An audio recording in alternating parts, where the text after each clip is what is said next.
할렐루야! 오늘도 우리와 함께 하신 하나님을 찬양합니다. 서로 인사하겠습니다. 사랑합니다. 축복합니다. 하나님이 아십니다. 사자성어에 인사유명, 호사유피라는 말이 있습니다. 사람은 죽어서 이름을 남기고 호랑이는 죽어서 가죽을 남긴다는 말입니다. 사람은 결국 죽음 이후에 그 삶의 가치가 평가되고 드러난다는 의미라고도 할 수 있을 것입니다. 우리가 지나간 인류의 역사를 생각할 때 주로 무엇을 기억합니까? 지난주 금요일은 10월 9일 한글날이었습니다. 한글날 하면 훈민정음이 생각나고 결국 누구를 우리는 기억하게 됩니까? 한글을 창제한 세종대왕이 기억날 것입니다. 우리가 잘 알고 있듯이 세종대왕은 한글을 만들고 반포하는 과정에서 기득권과 중화사상에 물든 사대부들의 엄청난 반발과 반대를 극복해야 했습니다. 이로 인해 왕권이 위협을 받을 정도였습니다. 하지만 세종대왕은 백성을 위하는 애민의 마음으로 이를 극복하고 마침내 한글을 반포하고 우리 민족은 독자적인 우리 글을 갖게 된 것입니다. 지금 생각해 보면 얼마나 놀라운 일인지 모르겠습니다. 요즘 인터넷과 정보통신이 발달하면서 한글이 세계적으로 주목을 받고 있습니다. 언어 연구에 가장 권위 있는 영국 옥스퍼드 언어연구소에서 과학성, 독창성, 합리성 등을 기준으로 세계 모든 문자에 대해 순위를 매긴 적이 있었습니다. 이때 한글이 당당히 1위를 차지했다고 합니다. 미국 UCLA의 제어드 다이아몬드 교수는 1998년 한 과학 잡지에 한글이 세계에서 가장 우수한 문자이며 이로 인해 한국은 문맹률이 세계에서 가장 낮다는 논문을 발표하기도 했습니다. 우리도 잘 알다시피 컴퓨터 자판이나 스마트폰 문자를 보낼 때 한글이 얼마나 간편하고 과학적인지 모르겠습니다. 미래에는 이제 자판이 아니라 음성 인식 기술이 발달하기 때문에 하나의 모음에 하나의 발음을 가지고 있는 소리 글자인 한글이 가장 강력한 위력을 발휘할 것으로 예상하고 있습니다. 이런 점에서도 세종대왕이 남긴 한글이라고 하는 문화유산이 얼마나 위대한 것인지 다시 한번 생각해 보게 됩니다. 이처럼 인류의 역사 속에는 각 시대마다 위대한 일을 했던 사람들의 이야기가 있습니다. 이들의 이야기는 그들만의 이야기로 끝나지 않습니다. 오고 오는 인류의 역사 속에서 그들이 남긴 유산은 더욱더 빛을 발하고 오늘과 미래를 이끌어가고 있습니다. 우리는 비록 작은 역사의 한 페이지를 살아가고 있지만 오늘 우리의 삶도 결코 가벼운 것이 아닙니다. 한 사람의 삶은 일생 동안 평균적으로 적어도 1만 명에게 영향을 준다고 합니다. 크든 작든 좋든 나쁘든 우리는 이 땅을 살아가면서 무엇인가 삶의 흔적을 남기게 되어 있습니다. 저는 개인적으로 저뿐만 아니라 우리 모든 성도님들의 삶을 통해서 하나님의 영광이 나타나고 복되고 아름다운 신앙의 유산과 삶의 열매를 맺어가는 은혜와 축복이 있기를 소망하며 그렇게 되기를 주님의 이름으로 기도드립니다. 오늘 우리가 함께 나누고자 하는 신명기 31장의 말씀 제목이 무엇입니까? 모세의 유산입니다. 모세가 남긴 가장 위대한 유산은 바로 하나님의 말씀, 토라라고 하는 모세오경입니다. 창세기, 출애굽기, 레위기, 민수기, 신명기 이렇게 구성되어 있는 모세오경은 신구약 성경의 모든 기초가 되는 것이며 인류의 역사와 문화 문명에 있어서도 가장 결정적이고 중요한 역할을 하고 있습니다. 모세가 한 민족의 지도자였고 출애굽의 주인공이었고 수많은 기적을 행하였지만 그 어떤 것보다 하나님의 말씀인 토라, 모세오경을 기록했다는 점에서 모세는 하나님께 가장 위대하게 쓰임받은 사람 중에 한 사람이라고 하는 것입니다. 그는 비록 이 사명을 위해 엄청난 헌신과 희생을 감수해야 했지만 3,500년이 지난 지금까지도 모세라는 이름은 가장 위대한 하나님의 종으로 우리에게 기억되고 있습니다. 오늘 본문 신명기 31장은 모세가 가장 마지막에 했던 일이 무엇인지, 그가 남긴 유산은 무엇인지, 그의 마지막 행적을 우리가 볼 수 있습니다. 오늘 본문에서 우리는 대략 3가지로 살펴볼 수 있습니다. 첫째는 백성들에게 가나안 비전을 심어주는 것이었습니다. 두 번째는 백성의 지도자인 여호수아를 세우는 일이었습니다.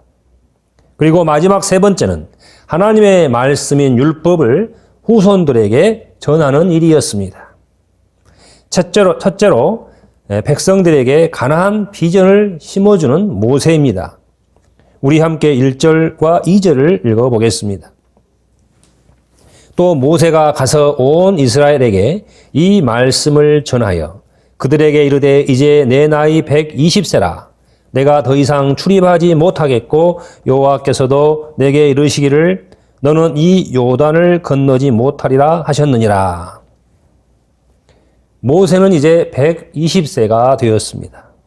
그는 나이가 들었고 하나님의 뜻에 따라 자신은 가나안 땅에 들어가지 못할 것을 잘 알고 있었습니다. 이제 모세는 백성들을 떠날 날이 가까움을 알고 마지막으로 그가 해야 할 일을 시작한 것입니다. 그가 제일 먼저 했던 것은 백성들에게 가나안 비전을 심어주는 일이었습니다. 우리 3절에서 5절을 같이 읽어봅니다.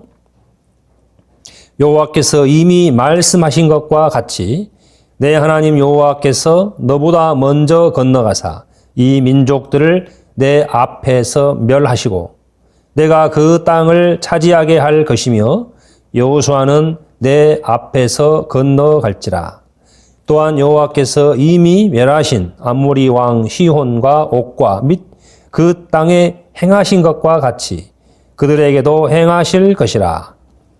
또한 여호와께서 그들을 너희 앞에 넘기시리니 너희는 내가 너희에게 명한 모든 명령대로 그들에게 행할 것이라. 사실 이스라엘 백성들은 변변한 군사력도 무기도 없었습니다. 이런 그들에게 견고한 성과 최첨단 무기인 철병거와 막강한 군사력으로 무장한 가나안 사람들은 한마디로 공포의 대상이었습니다. 하지만 모세는 하나님께서 너희보다 먼저 앞서 가시고 반드시 너희에게 그 땅을 차지하게 하실 것이라고 가나안 정복에 대한 믿음과 비전을 심어주고 있습니다. 그러면서 이미 하나님께서 멸하신 요단 동편의 아모리 왕 시혼과 옥과 그 땅을 기억하며 하나님을 믿고 강하고 담대하라고 말하고 있습니다. 우리 6절 같이 읽겠습니다. 너희는 강하고 담대하라. 두려워하지 말라. 그들 앞에서 떨지 말라. 이는 내 하나님 여호와 그가 너와 함께 가시며 결코 너를 떠나지 아니하시며 버리지 아니하실 것임이라 하고. 가나안 정복 전쟁은 한마디로 믿음으로만이 가능한 일이었습니다. 현실적으로는 불가능한 일입니다. 우리가 새로운 도전을 하고자 할 때 계산이 나오고 현실적으로 가능한 일이라도 혹시 잘못될까 하는 염려로 두려움을 갖게 됩니다. 하지만 이스라엘 백성들에게 가나안 정복은 아예 계산이 되지 않는 일이었습니다. 계란으로 바위를 치는 격이었습니다.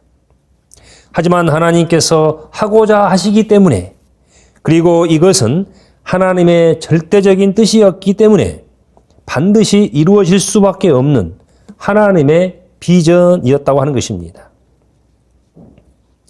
모세는 바로 이 하나님의 비전을 백성들이 바라보도록 한 것입니다. 믿음은 바라는 것들의 실상이요 보이지 아니한 것들의 증거라고 말씀하고 있습니다. 하나님의 구원 역사는 오직 믿음으로만이 가능한 것입니다. 천지 창조보다 한 사람의 구원이 더 놀라운 기적이라고 하는 말이 있습니다. 죄인 하나가 하나님의 백성으로 돌아온다는 것은 기적 중의 기적입니다. 죽음에서 생명으로 옮겨지는 것입니다. 오늘날 우리 교회는 이 일을 위해 부름받은 믿음의 공동체, 신앙의 공동체입니다. 이는 우리의 힘이 아니라 오직 하나님의 능력으로만이 가능한 것입니다. 우리가 이 하나님의 비전을 붙들고 믿음으로 나아가면 하나님은 반드시 우리를 통해 이 일을 이루어 가실 것입니다. 요즘 코로나로 생명 구원 역사는 퇴보하는 것처럼 보이지만 저는 믿고 있습니다. 오히려 이를 통해 하나님께서 친히 일하고 계심을 믿습니다. 하나님은 성경의 약속대로 복음이 땅끝까지 이르게 하실 것입니다. 우리는 이 하나님의 비전을 붙들고 믿음으로 순종하면 되는 것입니다. 두 번째로 모세는 자신을 대신하여 백성을 이끌 지도자를 세우는 일을 하였습니다. 7절과 8절을 읽어보겠습니다. 모세가 여호수아를 불러 온 이스라엘의 목전에서 그에게 이르되 너는 강하고 담대하라. 너는 이 백성을 거느리고 여호와께서 그들의 조상에게 주리라고 맹세하신 땅에 들어가서 그들에게 그 땅을 차지하게 하라.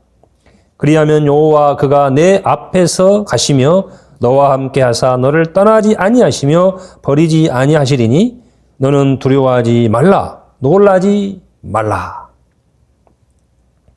하나님은 반드시 자신의 백성들을 인도하실 때 지도자를 먼저 세우시는 것을 보게 됩니다.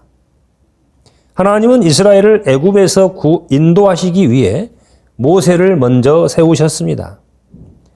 모세가 준비되었을 때 하나님은 출애굽의 역사를 시작하셨습니다. 예수님의 사역 중에 가장 중요한 핵심 사역은 12명의 제자를 세우는 일이었습니다. 예수님은 부활하시고 승천하시면서 제자들에게 말씀하셨습니다.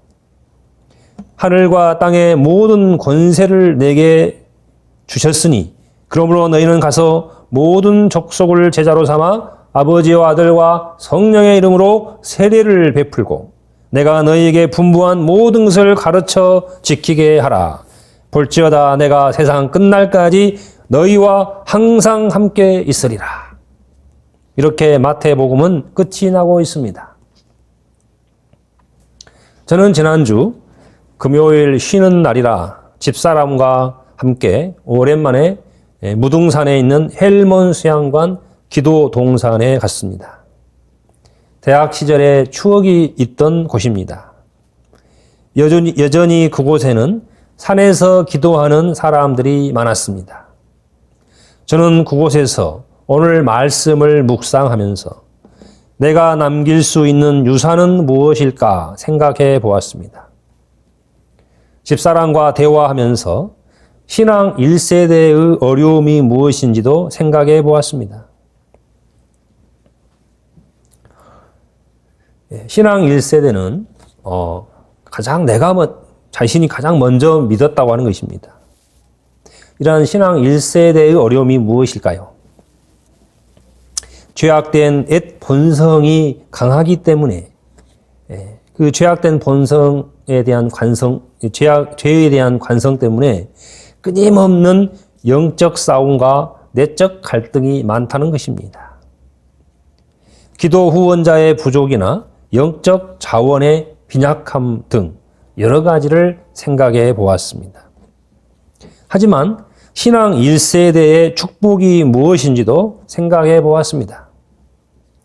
모세는 비록 가나안 땅에 들어가지는 못했지만 가나안 정복의 토대를 만들었다는 것과 후손들에게 말씀을 전수했다는 것, 그리고 믿음의 조상 아브라함은 이삭 한 사람을 남겼지만 믿음의 후손인 이삭은 야곱을 통해 12지파를 남기고 후에 이는 온 천하를 구원하는 일에 뿌리가 되었다고 하는 것입니다. 그러면서 다시 한번 생각해 보았습니다.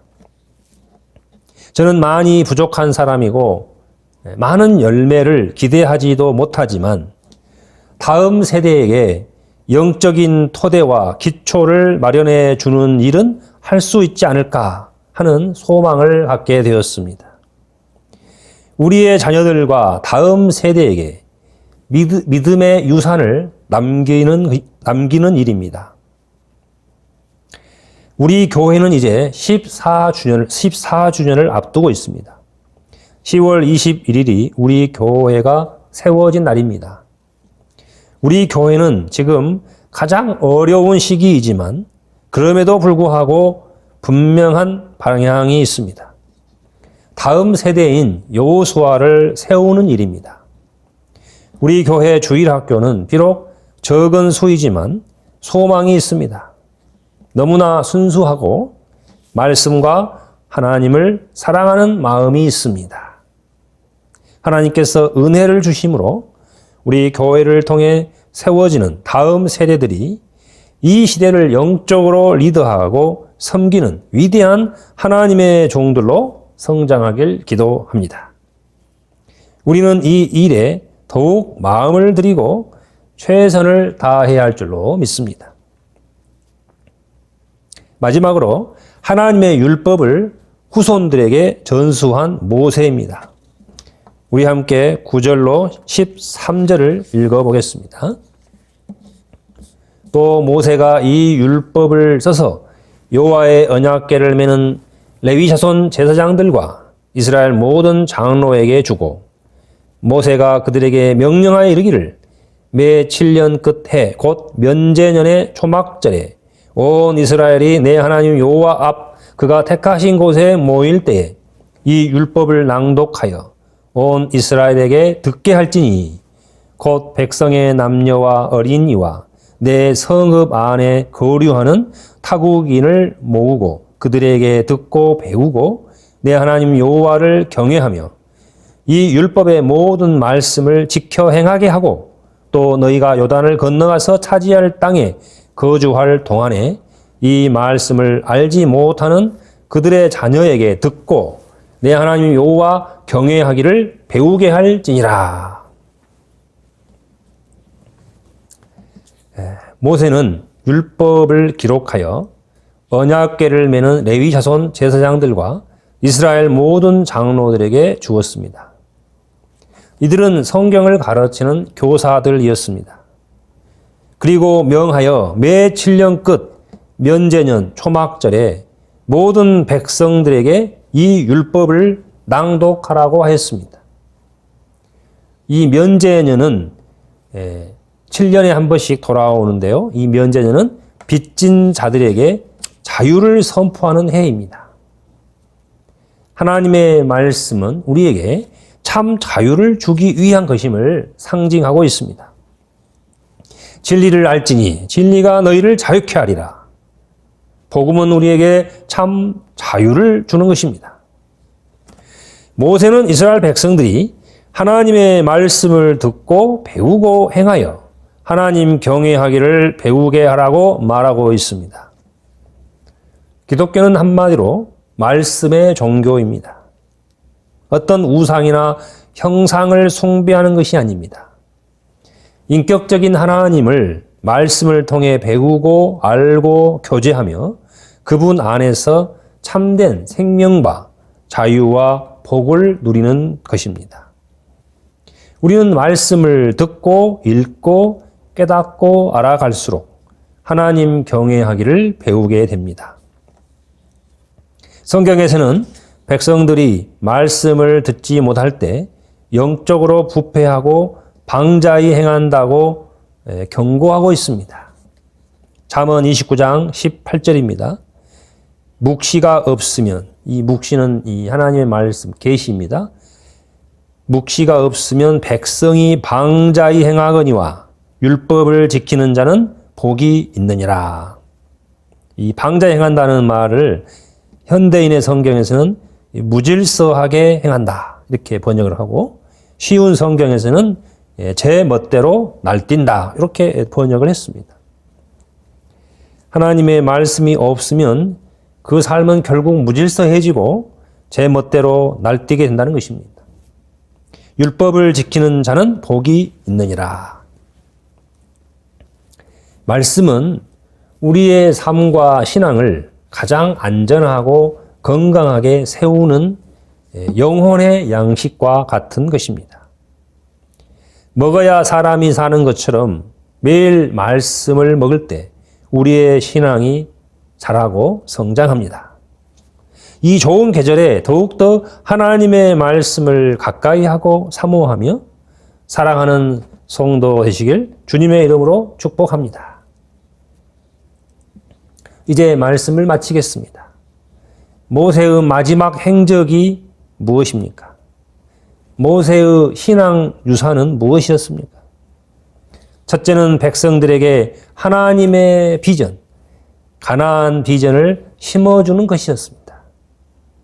두 번째는 백성의 지도자인 여호수아를 세우는 일이었습니다. 그리고 마지막은 하나님의 율법을 후손들에게 전수하는 일이었습니다. 오늘날 우리는 어떤 유산을 다음 세대에게 남기기를 원하십니까? 재산보다 명예를 남기고 명예보다 더 소중한 하나님의 말씀과 아름다운 신앙의 유산을 남길 수 있는 우리의 모든 성도님들이 다 되시길 주님의 이름으로 축복하며 기도드립니다. 다 같이 기도하겠습니다.